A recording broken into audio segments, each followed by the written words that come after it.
Dr. Mindy here, and on this video, for those of you that are struggling to lose weight, this is the magic fast. So I'm going to explain why. I'm going to show you the study behind why this fast is key for losing weight. I'm going to talk about how do you prepare for this fast, and how do you break the fast, and of course how women should do it. So this is a 3-part series on weight loss and fasting for those of you especially that are struggling to lose weight. Using fasting as a tool, you're going to want to listen to this video. And if you're new to my channel, I just want to say welcome. Hit the subscribe button and the notification bell. I am on a mission to change the trajectory of chronic disease through the art of fasting.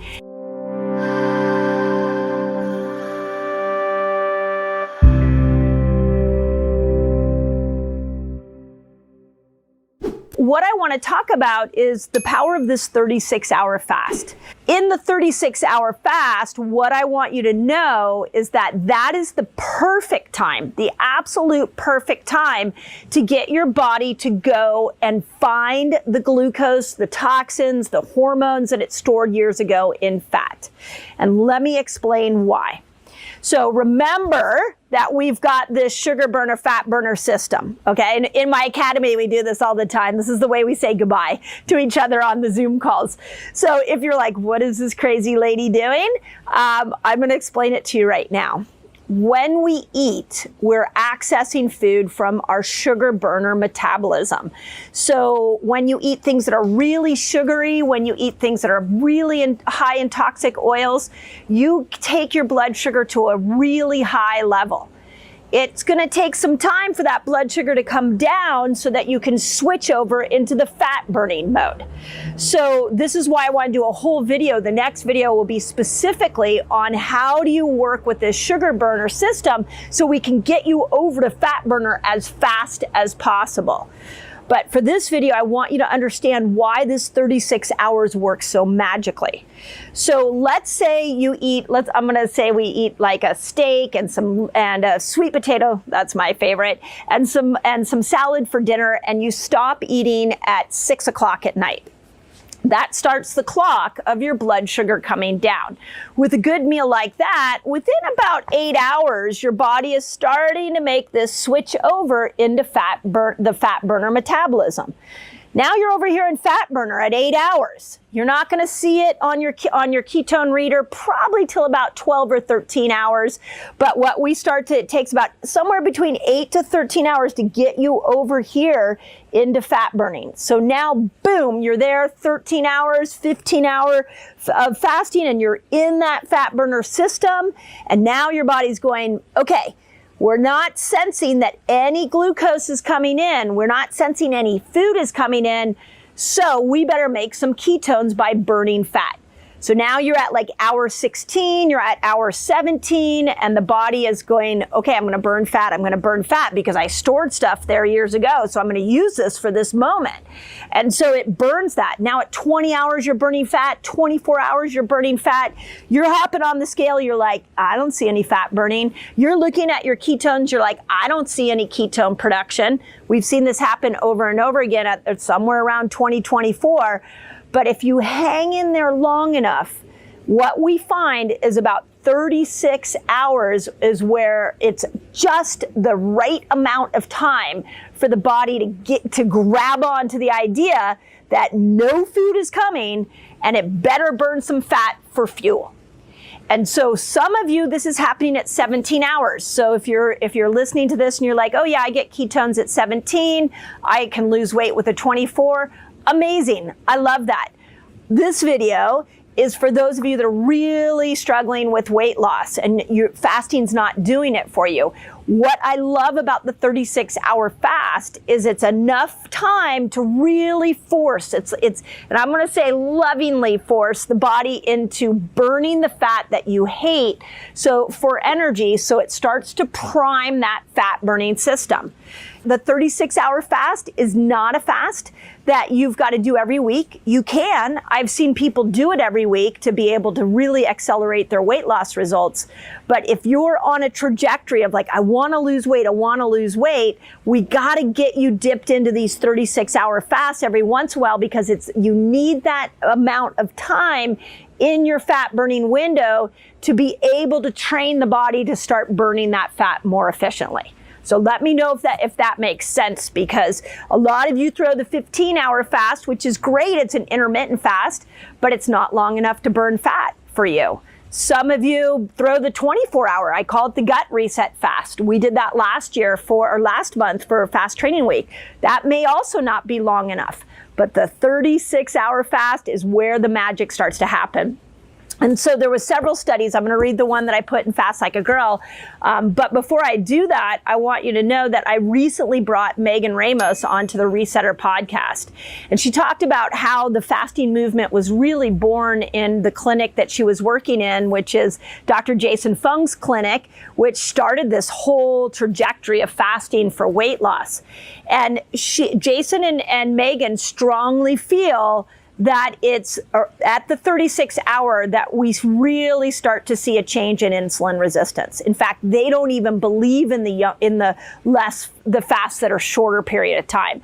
They strongly feel like if you are really sick, if you are really weight loss resistant, if you have a lot of insulin resistance, you need to go over into those 36 hours and beyond to force the body to burn that fat that you so desperately want to let go of. Last thing before I read from the book is that I want you also to realize that the 36-hour fast is like a switch. So once your body goes, oh, I get it, no food is coming in, so I'm going to go burn the fat I stored years ago, and it does that at 36 hours. Now it's primed that system. So the next 15-hour fast you throw at it, the next 24-hour fast is going to be more efficient at burning fat and getting you a better weight loss result. Okay, here we go. A cell metabolism study was published in 2019 looking at the power of a 36-hour fast, followed by 12 hours of eating window. So that's what they did. They did 36 hours of fasting and then a 12-hour eating window. That's a little different combination. It's a style of fasting that's often referred to as alternate day fasting. In this particular study was a very, very large study. It was one of the largest of its kind. And when subjects followed an alternate day fasting regime for 30 days, okay? I'm giving you the magic here. So it's 36 hours of fasting followed by 12-hour eating window. 36 hours of fasting followed by 12-hour eating window. That's for 30 days. That's what this study was done. And what they found was that ketone production continued the whole 30 days. They were in ketosis, largely because they spent so much time fasting, I'm sure, even though they ate in a 12-hour eating window. So think about that for a moment. They fasted for 36 hours. They ate for 12 hours. And then they fasted for 36 hours. They did that for 30 days and they stayed in ketosis the whole time, meaning they were really in that fat burning place. That's a heck of a great tool for you, those of you that are looking to lose weight. What about trying that? I mean, that would be really a big dive into going after weight loss. Okay, I'm going 5 things I want you to think about when you're like on the treadmill, just trying to sweat your little fanny off to lose weight around the belly. I want to give you a different perspective, because losing weight around the belly isn't about efforting. It's about understanding why your body accumulated weight there in the first place. So first, I hope you all know, if you're new to my channel, you probably don't know, but I hope many of you are waking up to the fact that calories in, calories out is not your strategy for losing weight. If it was, we would not be in the obesity problem that we have today. So what happens when we lower our calories down and we increase our exercise and we use that as a weight loss tool is we redo or we reset our set point. Set point is what that moment that your body is either going to gain weight or lose weight. So let me give you an example.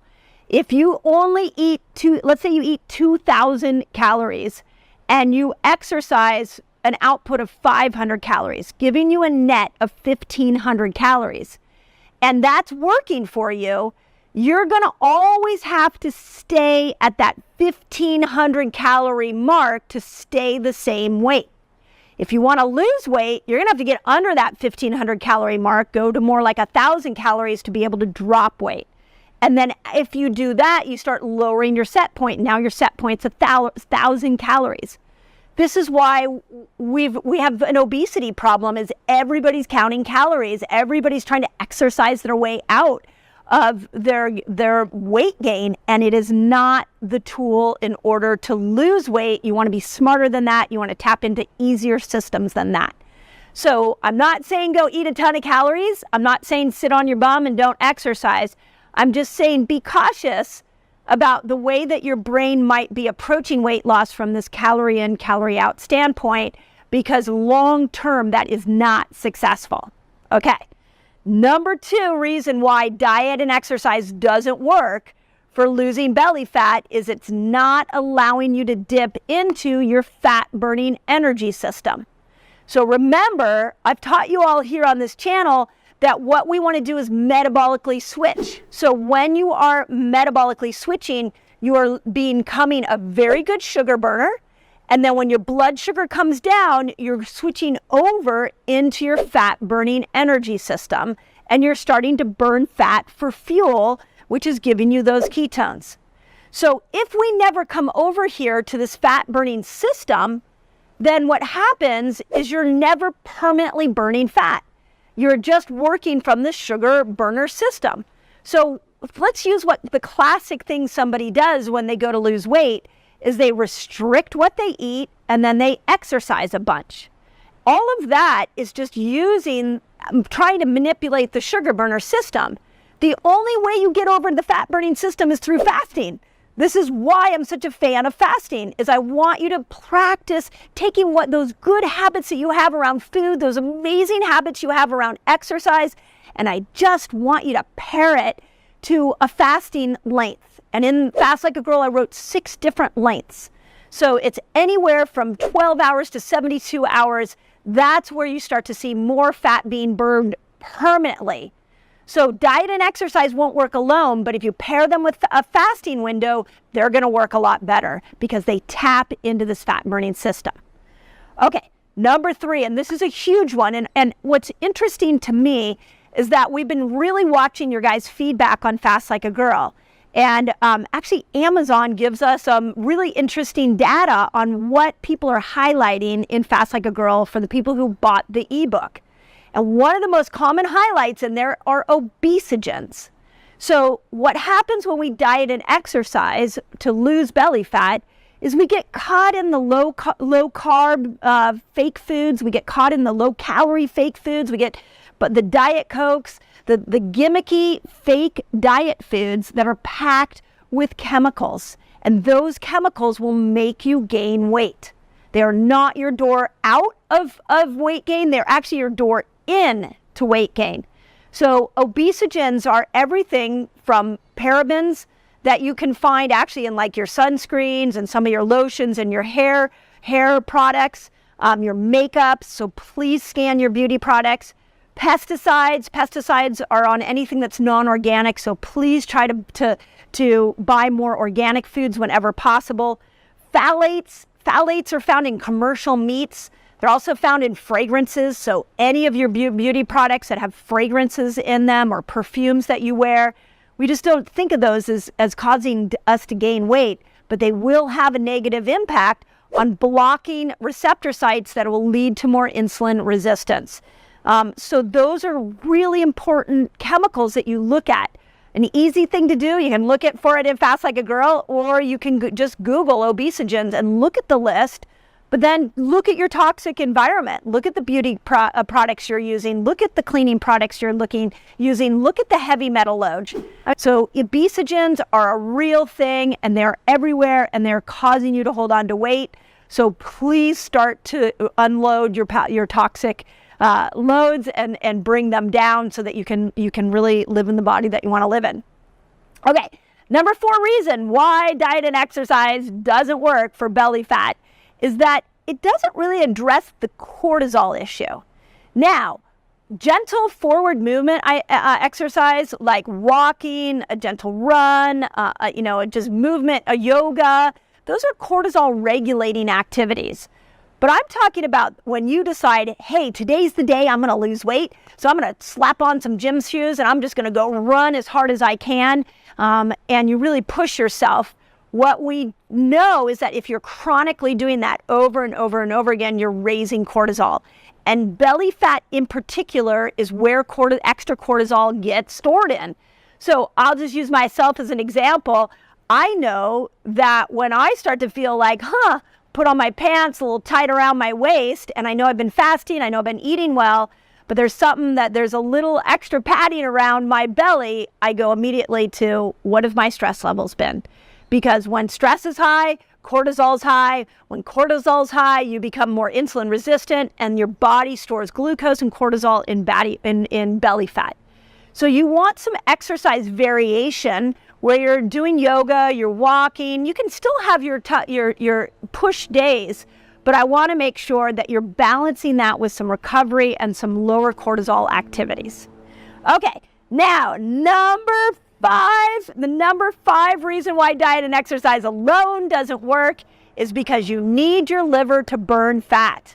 So diet and exercise, unless you're going to go into more of the bitter foods, which a lot of you here are doing because I've taught you on video how to do that, but we really want to see that you're leaning into some of those radicchio or arugula, the greens that support healthy liver production, ginger, lemons. Those bitter type foods really support your liver, and your liver is this key fat burning organ. So we've got to love on the liver, and diet and exercise doesn't always do that. This also means things like alcohol.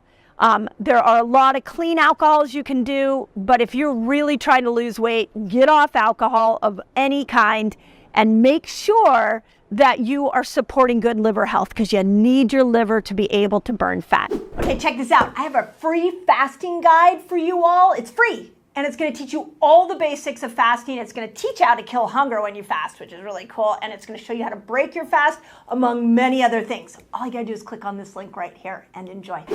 Okay, so belly fat. This is like a really common question that we get a lot from you guys, and I really want to dial it in and give you some specific things that you can apply today. But before I do that, I really want to explain, like, what is fat? Why does it accumulate at the belly? Why do we accumulate fat in general? And then I'm going to go into 3 specific food groups that you've got to incorporate and understand why you're incorporating them so we can finally get rid of this belly fat. So here's the first concept. I really cannot say this enough that I want us to stop villainizing fat, because there is a reason that your body is accumulating fat, and it's because it needs a storage spot for the excess. So the excess hormones, the excess toxins, the excess glucose. So when your body accumulates fat around parts of that you don't like, especially the belly, we have to stop and remember that the body's giving us a message. So how do we go after that excess? And how do we stop villainizing fat? That's another really key point. Stop looking at yourself in the mirror and telling yourself horrible things when your body was trying to save your frickin' life. So let's have more of an appreciation of, like, wow, the body's doing the right thing at the right time. Thank you, body. Now I want to unwind that and make sure you don't have to store fat anymore. So there are 3 things I want you to think about. The first is that we've got to look at what the major organ that helps us detoxify. Because if we are storing extra toxins and fat, let's dive into the most important organ in the body for detoxification, and that's the liver. Now, when we look at the liver, we have a very specific category of foods the liver needs you to feed it so that it can do its detoxification properly. And we call those bitter foods. And this always kind of leaves people in this quandary of, like, well, what is a bitter food? So I'm going to give you some of my favorite. And this is literally my most favorite. I've eaten this a couple times this week, and it is radicchio. And I actually will use radicchio to wrap it around meat. So I'll put a burger in it. It becomes my bun for on the days I'm going low carb. I'll wrap it around some turkey slices with some grass-fed cheese and eat it like a little wrap. It is so firm that it actually works a lot like bread, and the liver loves it. So radicchio is a phenomenal option. The other option, and I put this in my salads all the time, I actually did this last night, is dandelion greens. You've probably heard of dandelion green tea. I like to just get the fiber itself, so I like to go to the actual dandelion green itself. And what I'll do, for those of you who are like, well, what do I do with a dandelion green, is that I actually will take the green and I will cut it up. I'll take some scissors or I'll chop it with a knife and I'll cut it up and put it in a mixed salad. So last night, we actually had a mixed green salad with dandelion greens, radicchio, and some other mixed greens. I threw some mint into it. We had a grass-fed steak and a sweet potato, and it was like perfection on a plate.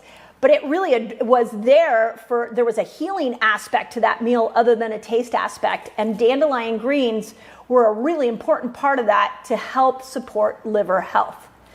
Outside of things like radicchio and dandelion greens, my next favorite bitter food is ginger. I am a huge fan of fresh pressed ginger.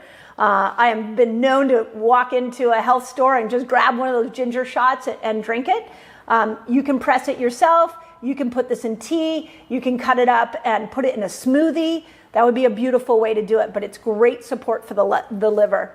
Outside of that, we've got lemons are also really great. I mean, we can even look at things like coffee, where coffee is a bitter. If you're doing it clean coffee, that can be supportive of the liver. Talked a lot on this channel about the importance of coffee enemas. Well, what does coffee do? Coffee dilates. And so when we're looking to open up the liver so it can get all those toxins out and it doesn't forward it onto the belly to store it as fat, then we want to lean into, some clean coffee. This is not your coffee you go get at your coffee shop unless it's an organic one. This is organic, without chemicals, without mold. That's the kind of coffee you want. I've got a bunch on my website if you want to go look at my favorite. And then the other one that I recently have been dabbling with, I know we got a lot of chefs here on this channel, is something like cranberries. But this isn't like cranberry juice or a dried cranberry where we add sugar to it. This is like a cranberry that you, again, would take an organic cranberry, throw it into a smoothie. It's going to be a little tart, but it's also going to be very supportive of the liver. So those are some of my favorites that I've used personally for bitter foods. But overall, to support the liver and reduce the belly fat, we want the bitter foods. Second concept, and this one's really important for you to get. So what controls blood sugar is our microbiome. So we need to feed the microbes in our gut and make sure we have a really diverse set of microbes so that we can regulate blood sugar.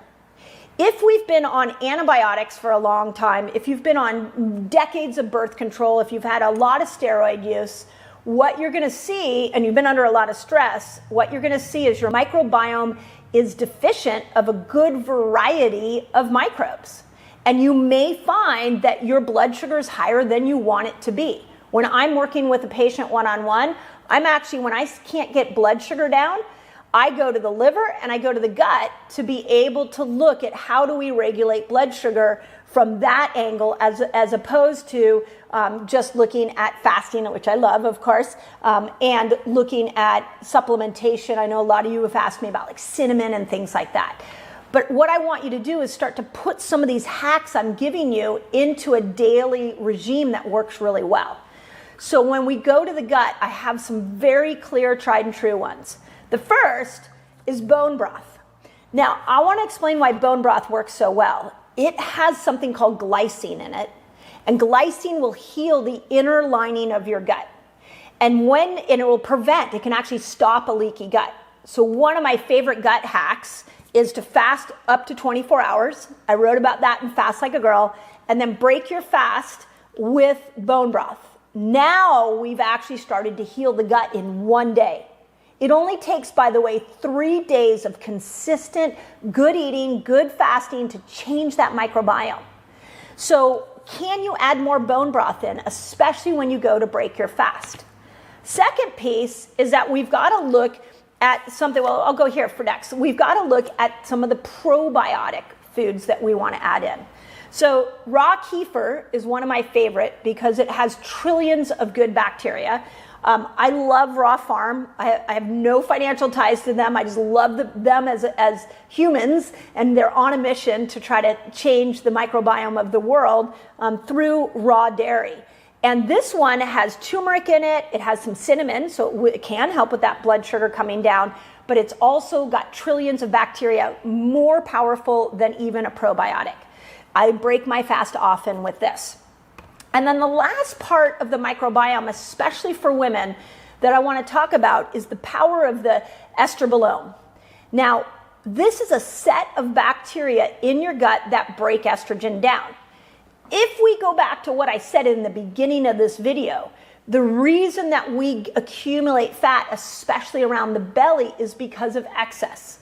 So one of those excesses is estrogen. You've got to have a good microbiome to break estrogen down. Otherwise, your body stores it as fat, especially belly fat.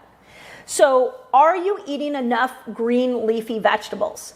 So parsley is always in my refrigerator. I cut this up and put it in salads almost every day. Outside of that, I look to get I like to get anywhere between 4 and 8 cups of green leafy vegetables a day.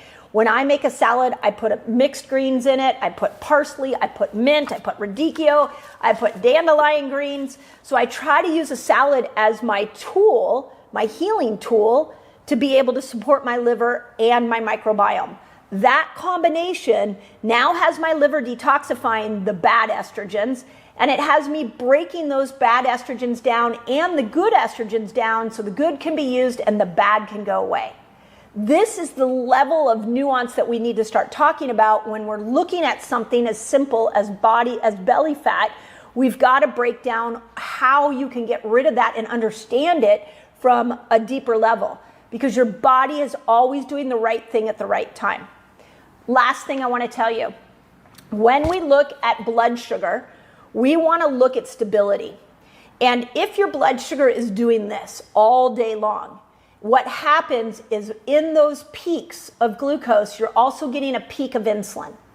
And as many people are moving more towards insulin resistance, what happens is that we're starting to see that the body doesn't know how to even stabilize something as simple as a sweet potato, my favorite carbohydrate on the planet.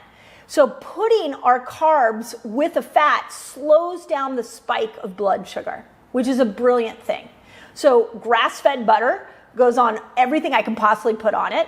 I also add avocado to almost everything that I eat. The salad I talked about that I made last night had a whole avocado in it. Many of you have commented on the recipe in Fast Like a Girl, where I show you how to break your fast with avocado and sauerkraut. But when you add a fat into every single meal, you are stabilizing your blood sugar.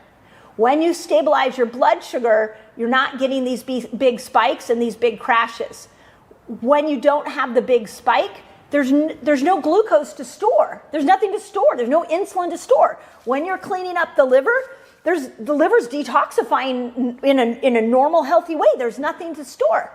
When we start to add in some really smart microbiome repair foods, like I spoke of, you're regulating your blood sugar, and now you don't have that glucose and insulin at high levels. So there's nothing to store.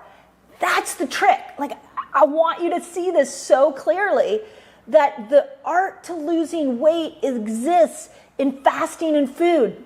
Yes, movement's going to help. I love movement. You won't ever hear me say don't exercise, don't move. But what I want you to understand is stop saying mean things to yourself. Stop villainizing the fat. It just needs you to treat it a different way. And this is how it wants you to eat. Okay, if you love this video, you're going to want to check out the next video of my food series.